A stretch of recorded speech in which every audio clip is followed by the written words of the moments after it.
Avez-vous déjà eu l'impression de tourner en rond, de bouger sans progresser?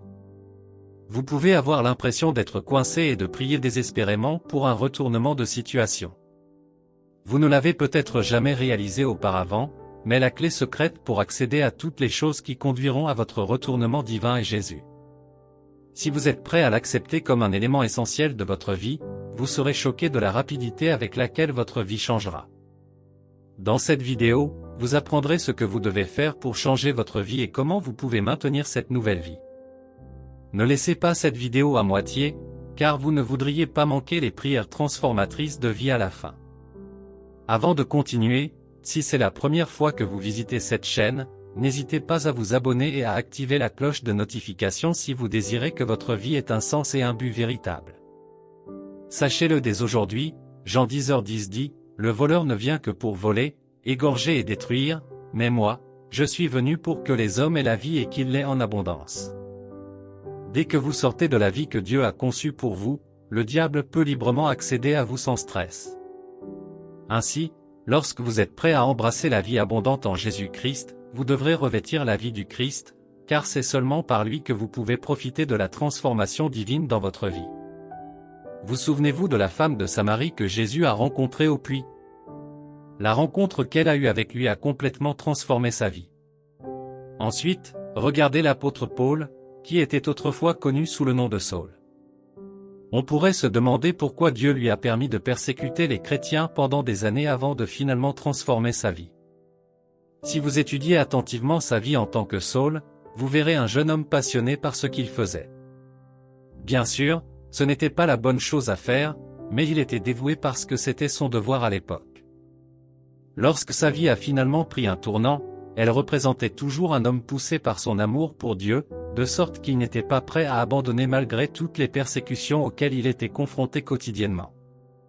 Parfois, Dieu retarde votre changement de cap pour des raisons que lui seul connaît.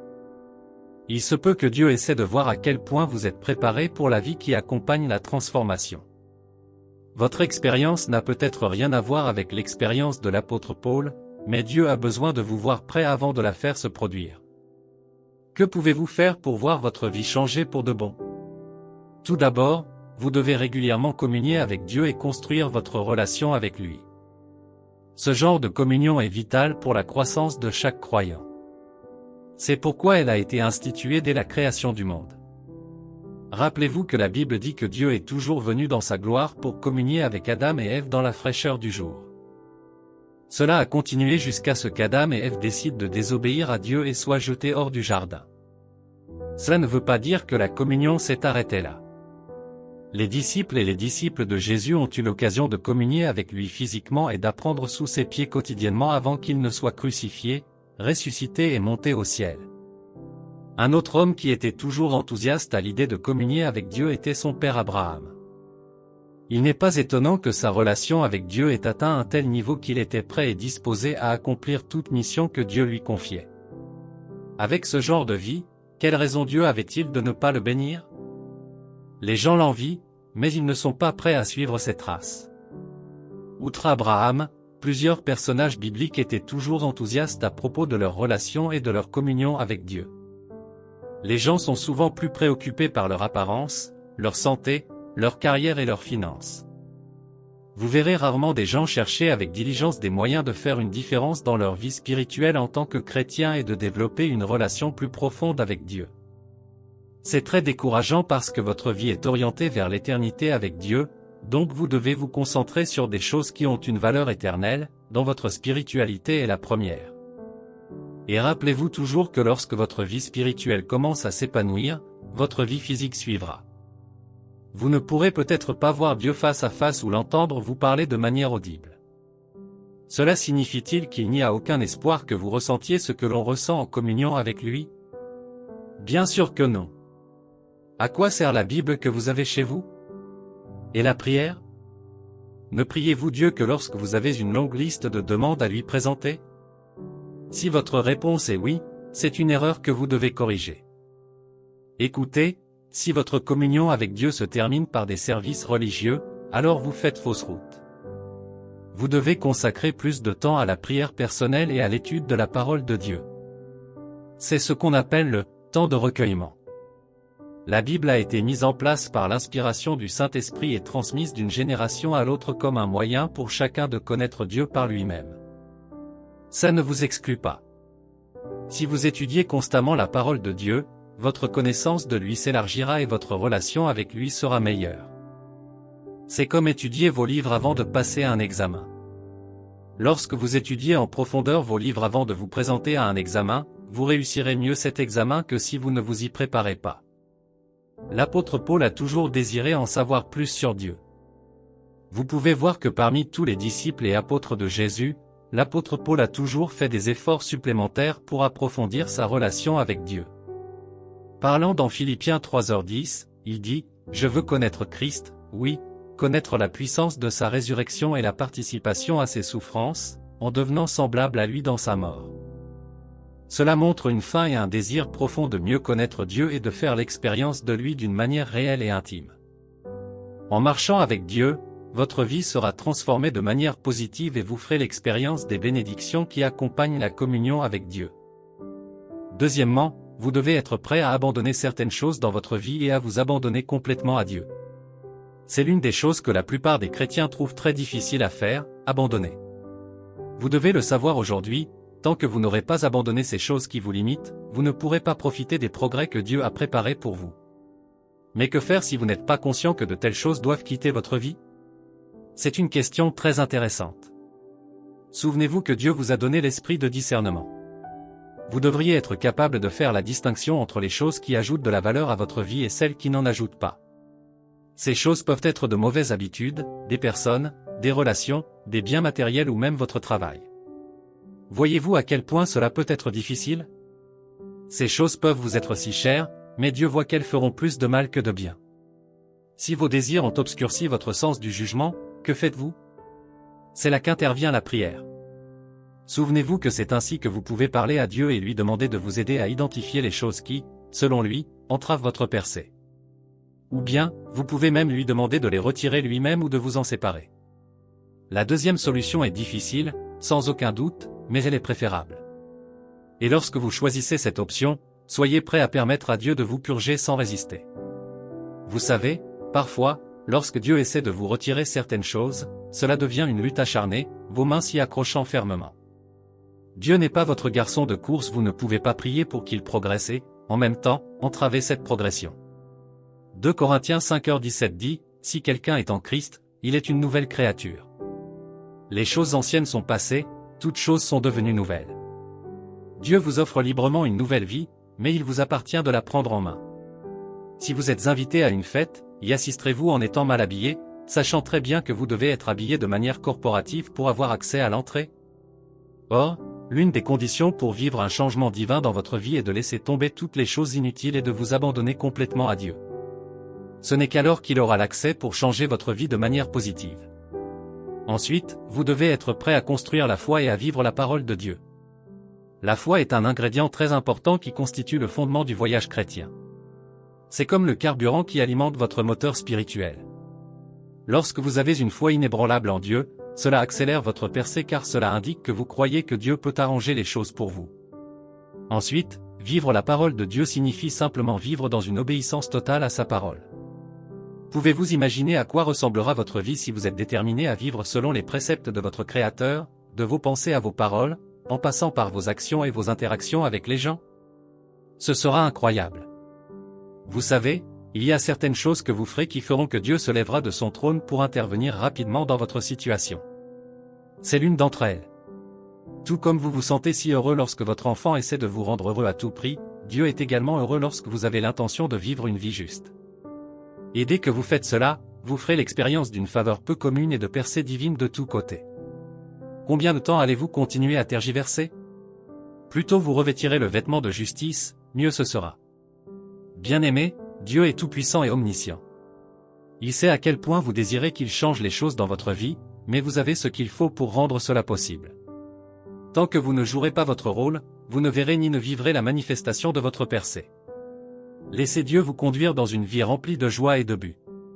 Faites-lui confiance de tout votre cœur et regardez-le transformer votre vie d'une manière que vous n'auriez jamais imaginée. Mais cela ne s'arrête pas là. Lorsque ce changement que vous avez attendu si longtemps arrive enfin, comment l'acceptez-vous? C'est une question cruciale que vous devez vous poser, car beaucoup de gens ne savent pas comment gérer le changement, même s'il est positif. Tout d'abord, montrez votre reconnaissance pour ce que Dieu a fait pour vous.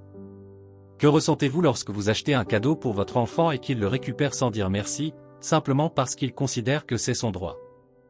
Vous serez surpris d'apprendre que de nombreuses personnes considèrent que les bénédictions dont elles bénéficient quotidiennement de la part de Dieu sont leur héritage, et qu'il n'est donc pas nécessaire de montrer de la gratitude. C'est une erreur que vous ne devriez jamais entendre de la part d'un croyant. Nous sommes en effet enfants de Dieu et cohéritiers de Christ, mais ce n'est pas une raison suffisante pour être ingrat. N'oubliez pas que Dieu ne vous doit rien. Tout ce que vous recevez de lui est un privilège divin. Écoutez, même Jésus, le Fils unique de Dieu, a toujours remercié Dieu pour tout ce que Dieu a mis à sa disposition. Souvenez-vous, alors qu'il était au tombeau de Lazare, avant de prier Dieu, il a dit « Père, je te remercie parce que tu m'entends toujours ». Ce geste ne mérite-t-il pas d'être imité? Deuxièmement, demandez à Dieu de vous guider sur la manière de vivre efficacement dans ce nouveau domaine. Lorsque Saul a connu une grande transformation qui a changé son nom et sa personnalité de Saul à l'apôtre Paul, Dieu ne l'a pas laissé à lui-même. À ce stade, il avait besoin d'être guidé sur le nouveau chemin qu'il a emprunté. En tant que parent, lorsque votre enfant fait son premier pas, que faites-vous? Lui permettez-vous d'apprendre à marcher tout seul et de subir autant de blessures que possible? Bien sûr que non. Vous le prendrez par la main, lui apprendrez à marcher et lui montrerez où il peut aller et où il ne doit pas aller. De même, lorsque Dieu transforme votre vie, surtout si c'est quelque chose que vous n'avez jamais vécu auparavant, vous aurez besoin d'être guidé sur la manière de maintenir la nouvelle vie. C'est pourquoi vous devez le prier et reconnaître que le changement que vous avez vécu n'aurait pas été possible sans lui. Demandez-lui ensuite de vous guider pour gérer efficacement les choses qu'il vous a gracieusement données. Si vous êtes guidé par celui qui a ouvert la voie, vous ne manquerez jamais de marcher sur le bon chemin. Soyez également une source d'encouragement et d'inspiration pour les personnes qui vous entourent. L'une des principales raisons pour lesquelles les témoignages sont partagés dans certaines églises est de renforcer la foi de la congrégation. Vous ne saurez jamais qui votre témoignage bénira, touchera ou encouragera. Parfois, il peut s'agir d'une seule âme transformée par votre expérience. Cependant, cela ne doit pas nécessairement se produire à l'église. Qu'en est-il de votre quartier ou même de votre lieu de travail? Ne restez pas silencieux lorsque vous voyez quelqu'un traverser une épreuve similaire à celle que vous avez vécue et que Dieu vous a aidé à surmonter. Vous ne pouvez jamais savoir, que se passerait-il si Dieu vous avait placé dans cette situation précisément parce qu'il voulait que vous encouragiez ce frère sur le point d'abandonner. Ne restez pas silencieux. Soyez le porte-parole de Dieu et dites à quelqu'un que son cas n'est pas désespéré et qu'il n'y a qu'un seul vrai Dieu qui peut changer sa vie. Chers enfants de Dieu, restez dans l'expectative et réceptif, car la croissance et la transformation divine sont en cours, et ce n'est pas seulement une expérience ponctuelle, cela peut durer toute une vie si vous êtes prêt à jouer votre rôle efficacement. Vous devez toujours reconnaître le fait que vous ne pouvez pas y arriver seul. C'est un partenariat avec Dieu, même si vous en êtes le bienfaiteur. Ainsi, quelles que soient les circonstances ou les situations qui vous entourent, souvenez-vous que Dieu est avec vous. La Bible, dans 2 Corinthiens 1, 19-20, dit, en effet, le Fils de Dieu, Jésus-Christ, qui a été prêché par nous au milieu de vous, par moi, Silas et Timothée, n'a pas été oui et non, mais c'est en lui que le oui a toujours été. Et peu importe le nombre des promesses que Dieu a faites, elles sont oui en Christ. C'est pourquoi, par lui, l'Amen est prononcé par nous à la gloire de Dieu. C'est une assurance que Dieu tiendra et accomplira toujours ses promesses à votre égard. Ses plans sont pour le bien, afin que vous puissiez avoir une fin espérée. Si vous communiez régulièrement avec Dieu, vous abandonnez à lui, construisez votre foi et obéissez complètement à ses commandements, il transformera votre vie pour le bien. Prions. Cher Seigneur Jésus, Créateur du ciel et de la terre, je t'adore. Je te reconnais comme le donateur et le soutien de ma vie. Malgré mon infidélité, je te remercie de m'avoir jugé digne d'être parmi ceux qui vivent aujourd'hui. Je révère ton nom au-dessus de tout autre nom. Père miséricordieux, je suis venu devant ton trône de miséricorde pour demander ton pardon. Ta parole dit que si je confesse mes péchés, tu es fidèle et juste pour me pardonner et me purifier de toute injustice. Seigneur, je reconnais que je suis un pécheur et je te demande de me pardonner pour chaque péché que j'ai commis. Aie pitié de moi pour toutes les choses que j'ai faites et celles que je n'ai pas faites. Que le sang de Jésus qui parle mieux que le sang d'Abel parle pour moi. Aide-moi à mieux te connaître, mon cœur désire en savoir plus sur toi et approfondir ma relation avec toi. L'apôtre Paul désirait te connaître et tu t'es révélé à lui. S'il te plaît, ouvre mes yeux pour que je te voie. Alors que j'invoque ton nom, réponds-moi et révèle-moi les secrets profonds que je n'ai pas encore connus. Je te remets ma vie et tout ce que j'ai. Prends le contrôle prééminent de toutes mes affaires.